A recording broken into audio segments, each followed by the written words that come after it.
We do not need magic to transform our world.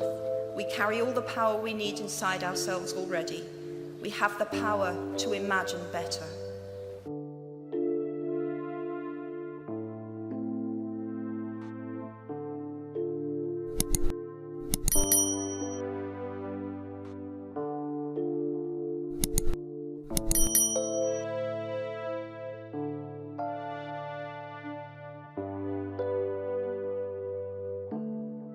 I want to extol the crucial importance of imagination.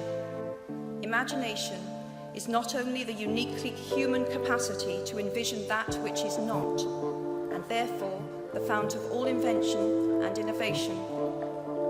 In its arguably most transformative and revelatory capacity, it is the power that enables us to empathize with humans whose experiences we have never shared. Unlike any other creature on this planet, human beings can learn and understand without having experienced. They can think themselves into other people's places. Of course, this is a power, like my brand of fictional magic, that is morally neutral. One might use such an ability to manipulate or control, just as much as to understand or sympathize. And many prefer not to exercise their imaginations at all. They choose to remain comfortably within the bounds of their own experience, never troubling to wonder how it would feel to have been born other than they are. They can refuse to hear screams or peer inside cages.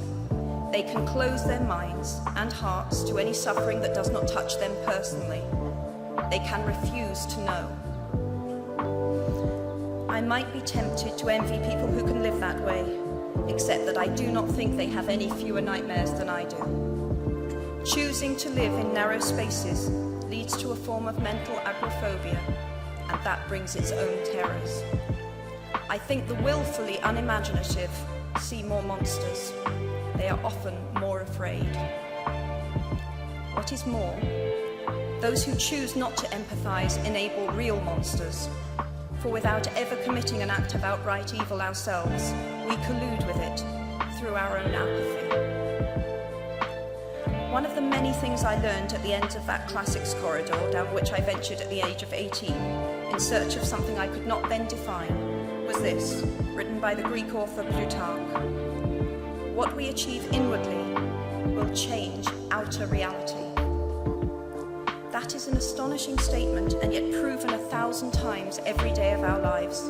It expresses in part our inescapable connection with the outside world, the fact that we touch other people's lives simply by existing. But how much more are you likely to touch other people's lives? Your intelligence, your capacity for hard work, the education you have earned and received, give you unique status and unique responsibilities. Even your nationality sets you apart. The great majority of you belong to the world's only remaining superpower.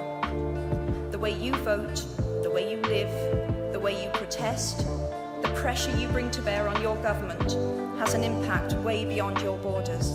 That is your privilege and your burden.